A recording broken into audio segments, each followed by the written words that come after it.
চিংড়ি মাছ দিয়ে কচুর শাকটা একটু অন্যরকমভাবে করেছি আজকে।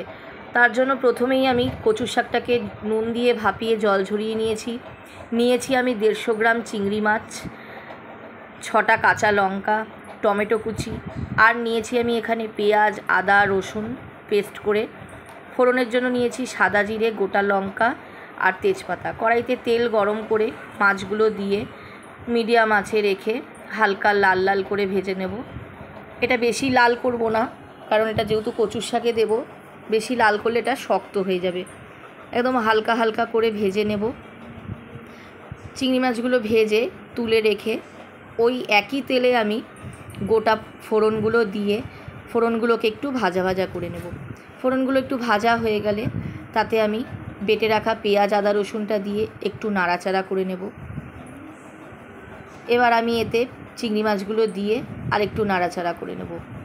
এবার মশলাটার মধ্যে দিয়ে দেব প্রয়োজন মতো হলুদ, 1 চামচ জিরে গুঁড়ো, 1 চামচ ধনে গুঁড়ো, স্বাদ মতো নুন, আর দিয়েছি 2 চামচ চিনি। আমরা কচুর শাকে একটু মিষ্টিটা বেশি খাই, তাই চিনিটা বেশি দিয়েছি। আপনারা চাইলে একটু কমাতেও পারেন। এবার আমি দিয়ে দেবো টমেটো কুচিগুলো, দিয়ে ভালো করে এবার মশলাটাকে কষে নেব। এবার আমি দিয়ে দেবো চিড়ে রাখা কাঁচা লঙ্কাগুলো, দিয়ে মিডিয়াম আঁচে রেখে ভালো করে মশলাটাকে কষবো, মশলাটার গা থেকে তেল ছাড়া অবধি। মশলা কষা হয়ে গেলে ঝরিয়ে রাখা কচুর শাকটা দিয়ে একদম লো আঁচে রেখে ভালো করে ভাজা ভাজা করতে হবে। কচুর শাকটা একদম ভালো করে শুকনো করে নিতে হবে।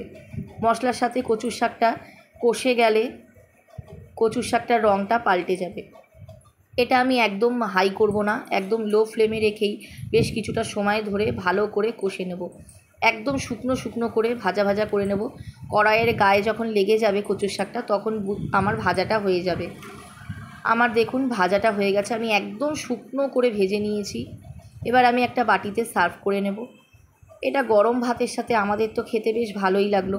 যেহেতু এখানে পেঁয়াজ, আদা, রসুন বাটাটা দিয়েছি আর টমেটো কুচি দিয়েছি, খেতে এটা একটু অন্য রকমই লেগেছে। আপনারাও করে দেখতে পারেন। আমরা তো এমনি অন্য রকমভাবে কচুর শাক করে খাই, এইভাবে করে খেতেও বেশ ভালো লাগে।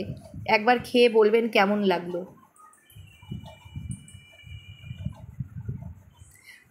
মা কি বানিয়েছো?